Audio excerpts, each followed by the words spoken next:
Hello everyone again, and today I would like to talk about the non-SDS category of student applications or student permit applications to Canada. Now, what is a non-SDS category, which is a non-student direct stream category?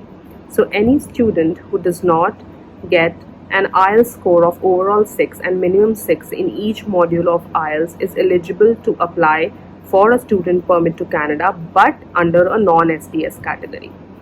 Now, many students think that colleges and institutions are non-SDS, but I would like to tell you that institutions are never SDS or non-SDS, or the colleges or the universities are never SDS or non-SDS.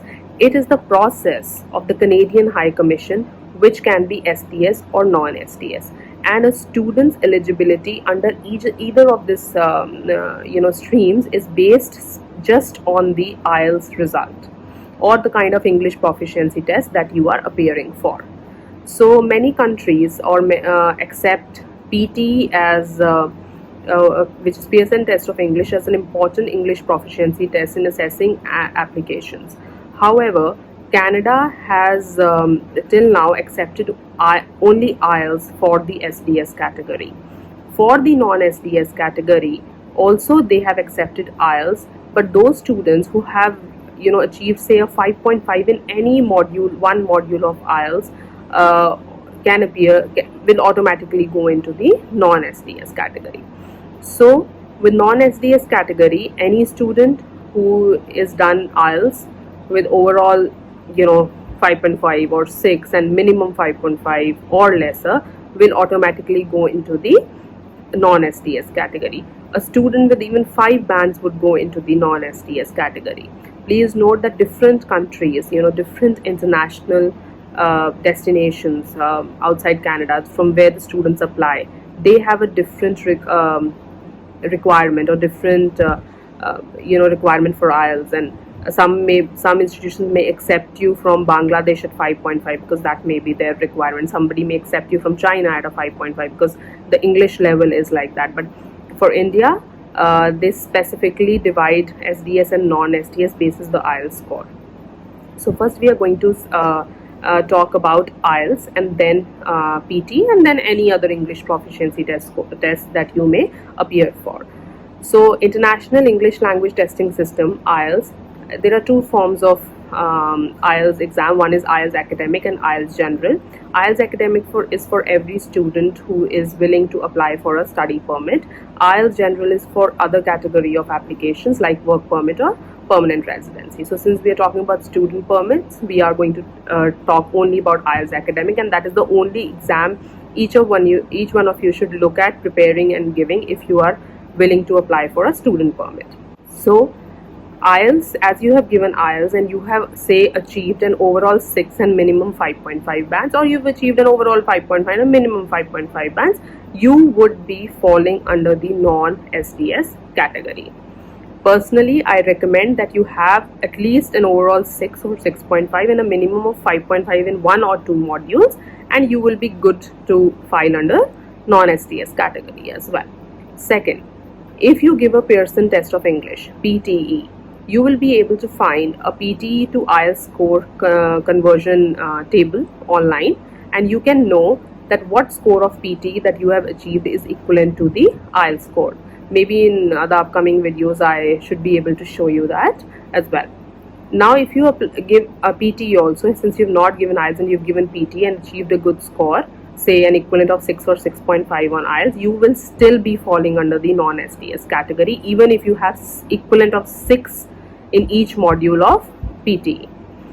If you are giving a TOEFL exam, again you will be falling under the non-SDS category only.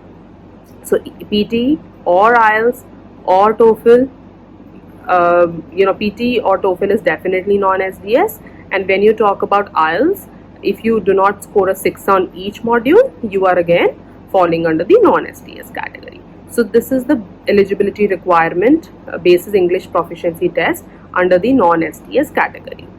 Next, we are going to talk about what documents should go into a non-STS stream, what document should any student put into a non-STS category, and how are they different from the STS set of documents. So in non-STS documents, first, offer letter from a designated learning institution is a must, as it already explained in my first video.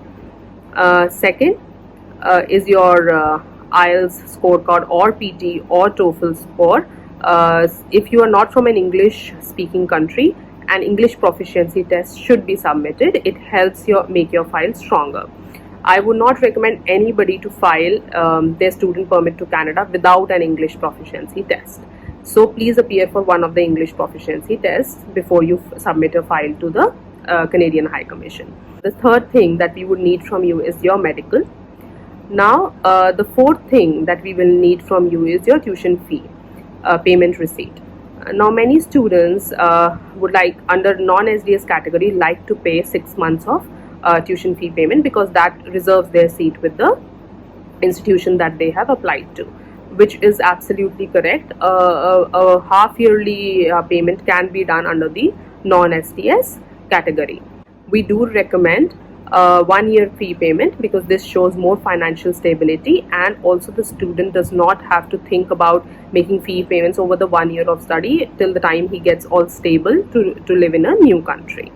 However, half year of fee payment is sufficient. Now, talking about the proof of funds. So there are two ways of looking at proof of funds under the non-STS category. The first is, suppose a student has made only half year of tuition fee payment. So say the tuition fee payment for 1 year in Canada in the chosen college is $10,000, for example, and the student has paid only $5,000 for 1 semester or for half year. In that case, he would be required to show the left $5,000 in his account in India, and this amount should be old, at least 6 months old, and the proof, the source of this fund should be available with the student.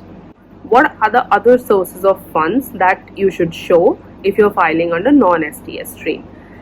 The non-STS stream requires you to show a source of financial funds across your duration of stay and study in Canada. So you have paid half year fee, and you are able to show the other half year of your tuition fee payment. Now, what is left if you have a 2 years course?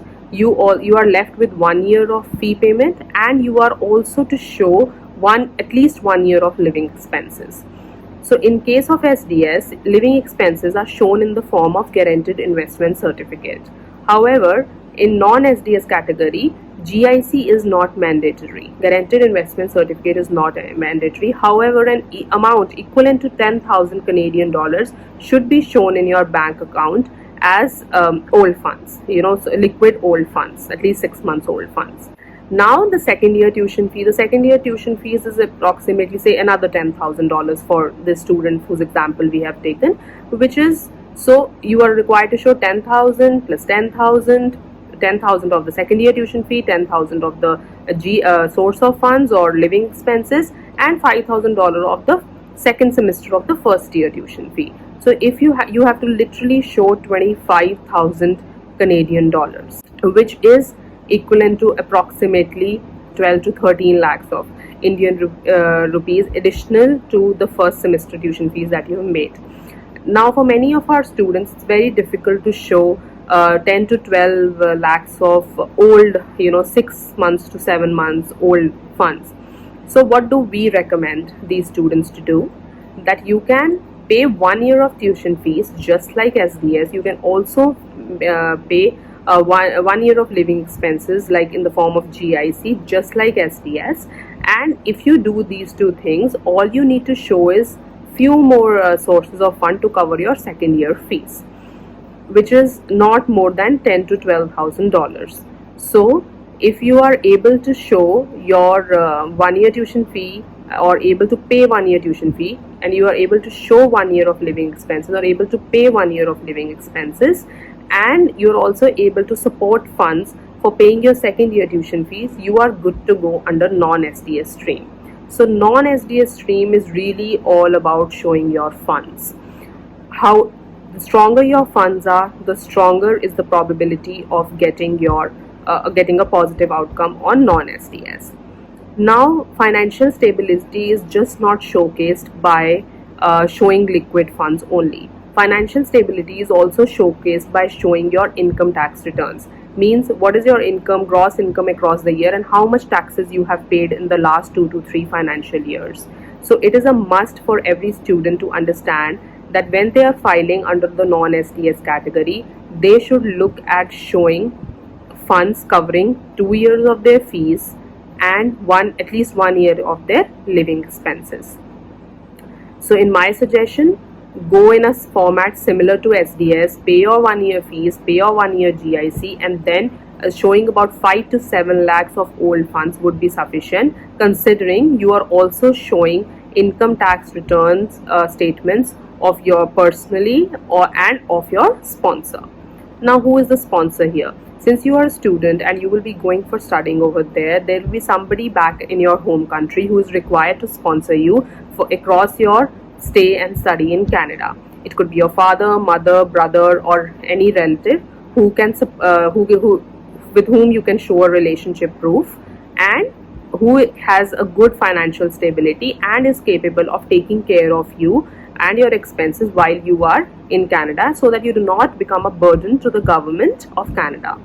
In that case, if you show good income tax returns along with the funds that we have spoken about, again your file becomes very strong. There is something that I usually recommend my students to do, is to submit a chartered accountant report along with their file if you are filing under the non-SDS category.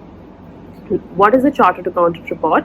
It shows the net worth of your family in terms of the financial assets that you own, you and your family owns. So it is going to be a cumulative report of the movable and the immovable funds that you and your family own in your home country. So if you submit a chartered accountant report in a non-SDS file, it is going to show you details of the movable assets and the immovable assets, like your properties, like agricultural, commercial, or residential properties. The market value of these properties is very much visible in that chartered accountant report. And also it is going to show you your movable assets, like the liquid, the cash in hand, the liquid assets, the fixed deposits, your investment in mutual funds or LICs, your 6 months old bank savings. So all of this combined will give you a very strong foundation on as far as your finances are concerned, and it also gives a guarantee to the Canadian Council that the student and the family is capable to take care of you.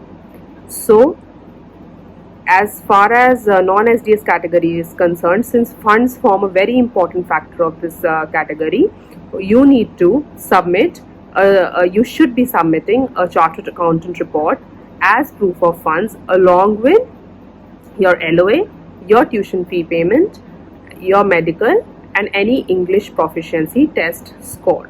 With this, your file will be lodged under non-SDS, and you are very much eligible to get a positive outcome as much as you are eligible as somebody else is eligible under a SDS category.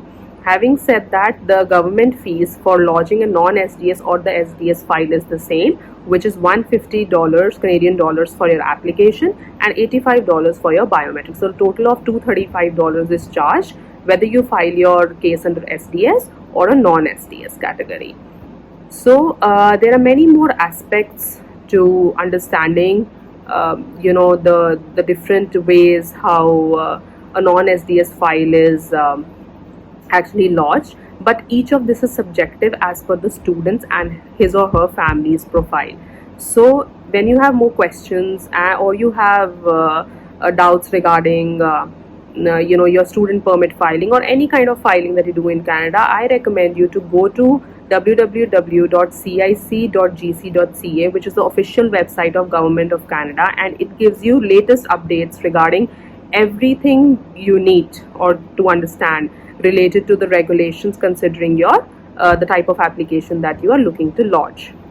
So that's all from my side on the non-SDS category, and I'll be coming up with more updates on different type of visas that students or visitors or permanent residents look at while applying to Canada. Thank you for watching.